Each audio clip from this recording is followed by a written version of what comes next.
الحمدللہ الحمدللہ رب العالمین والصلاة والسلام علی سید الانبیاء والمرسلین اما بعد فاعوذ باللہ من الشیطان الرجیم بسم اللہ الرحمن الرحیم ان اللہ وملائکتہ یصلون علی النبی یا ایہا الذین آمنوا صلوا علیہ وسلموا تسلیما اللہم صلی علی سیدنا و مولانا محمد وعلی آل سیدنا و مولانا محمد وبارک وسلم۔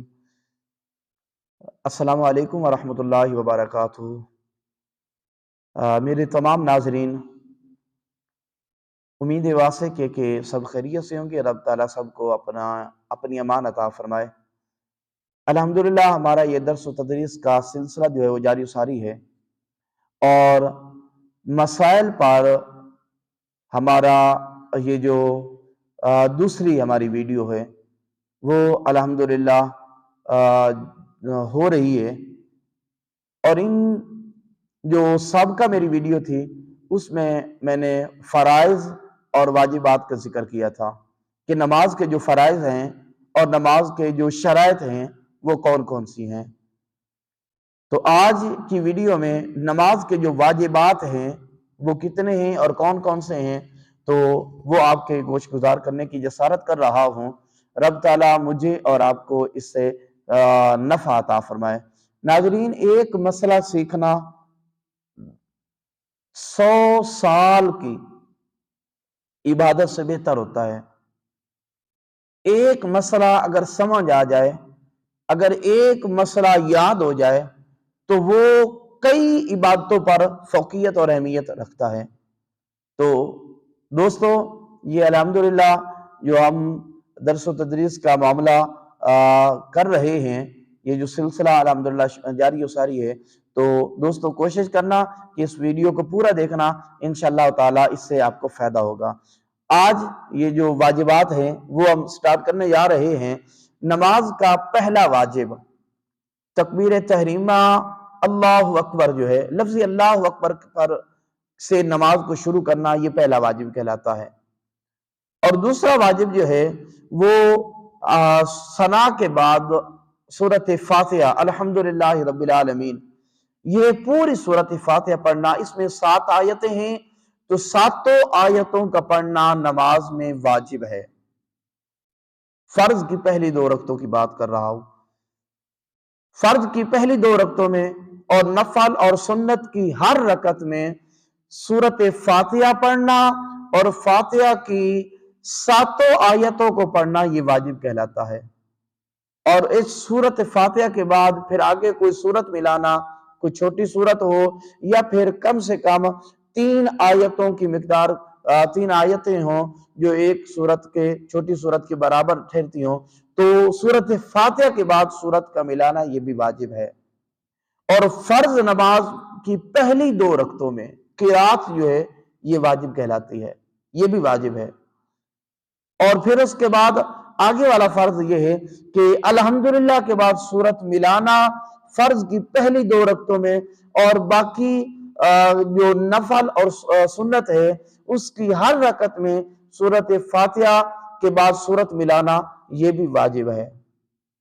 دوستو، یہ بات وضاحت کرتا جاؤں کہ نفل کی پہلی 2 رکعتوں میں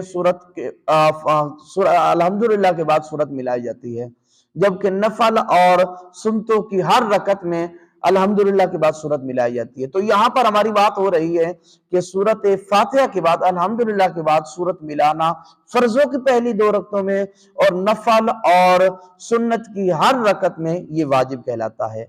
اور پھر آگے والا جو واجب ہے، الحمدللہ اس سورت سے جو ملائی ہے اس سے پہلے پڑھنا اور سورت کا بعد میں پڑھنا، یعنی الحمدللہ رب العالمین الرحمن الرحیم یہ پہلے پڑھ لینا پورا وَلَضَّالِّينَ آمین تک، پھر آگے جا کر سورت ملانا یہ واجب ہے۔ کہیں ایسا نہیں ہے کہ پہلے سورت پڑھ لی اور بعد میں الحمدللہ پڑھ لیا، ایسا نہیں۔ اگر کوئی ایسا کرے گا تو ترک واجب لازم آئے گا۔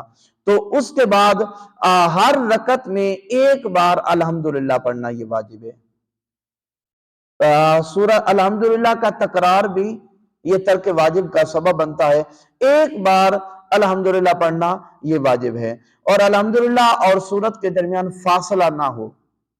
یعنی الحمدللہ پڑھی ہے ولضالین آمین تک، تو اس کے فوراً بعد آگے سورت ملانا یہ بھی واجب ہے۔ اور قرات کے فوراً بعد یہ الحمدللہ پڑھی گئی، سورت پڑھی گئی، پھر اس کے بعد اس کے فوراً بعد رکوع کرنا یہ واجب ہے۔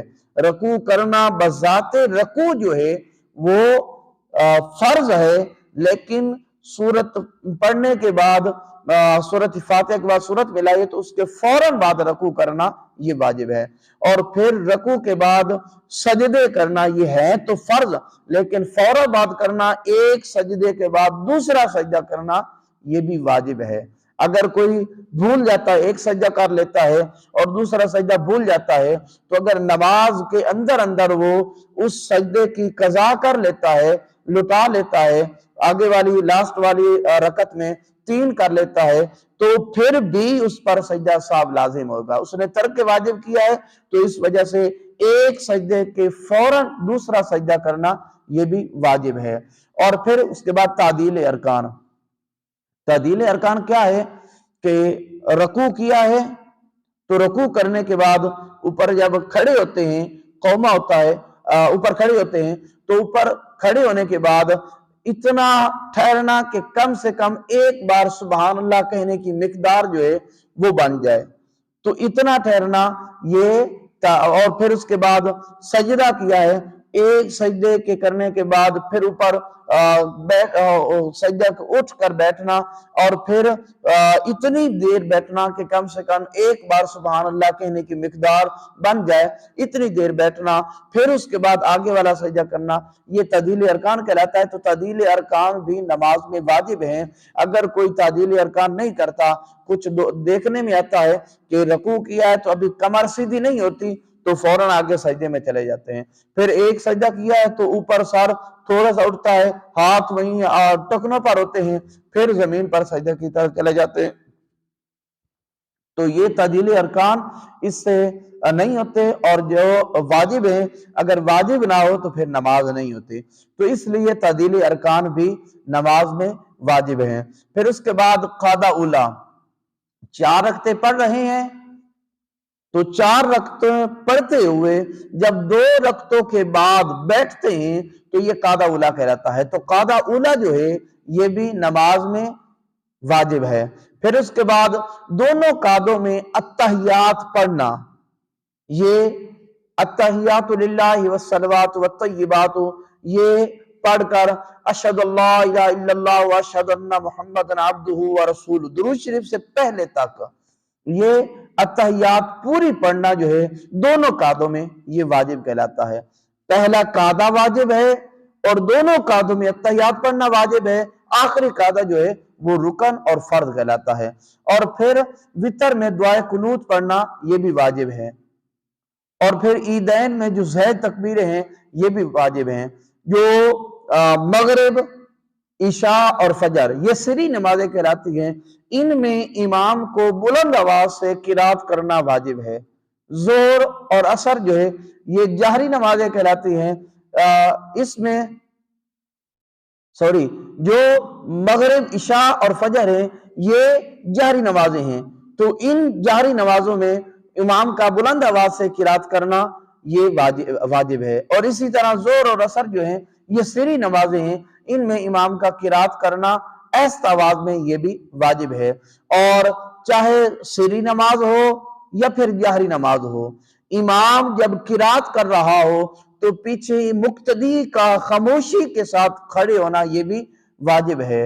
اور بعض دفعہ یہ ولضالین جب امام پڑھتا ہے بلند آواز سے تو مقتدی جو ہیں آمین اونچی آواز سے کہتے ہیں، یہ خلاف سنت ہے، اس طرح نہیں کرنا چاہیے، ایست آواز میں آمین ضرور کہنا چاہیے، اس لیے کہ حدیث مبارکہ ہے کہ جس کی آمین فرشتوں کی آمین کے ساتھ مل جاتی ہے تو اللہ رب العالمین ان کے گناہوں کو معاف فرما دیتا ہے۔ تو اس لیے آمین ضرور مقتدی کہے، لیکن ایست آواز میں کہے، تاکہ جو باقی نمازی ہیں تو ان کی نماز میں خلل واقع نہ ہو۔ تو یہ تھے نماز کے واجبات، اور ایک مسئلہ کر کے پھر اس کے بعد اپنی بات کو ختم کرتا ہوں۔ اگر نماز میں واجبات چھوٹ جاتے ہیں یا پھر فرض میں تاخیر ہو جاتی ہے تو سجدہ سہو لازم آئے گا۔ یہ بات ضرور سے نشیر ہے، اس بات کی وضاحت کر رہا ہوں۔ اگر واجبات چھوٹ جاتے ہیں یا پھر فرض میں تاخیر ہو جاتی ہے تو اس سے سجدہ سہو لازم آتا ہے۔ اور سجدہ سہو کا طریقہ کیا ہے کہ جب جب اتحیات پڑھ لی جاتی ہے تو اتحیات پڑھنے کے بعد ایک طرف سلام پھیرنا، دائیں طرف سلام پھیر کر پھر 2 سجدے کرنا، اللہ اکبر کہتے ہوئے 2 سجدے کر لینا، اور سجدے کر کے دوبارہ سے اتحیات میں آ کر اتحیات پڑھنا، درود شریف پڑھنا، دعا پڑھنا اور پھر سلام پھیرنا، یہ سجدہ سہو کرنے کا طریقہ ہے۔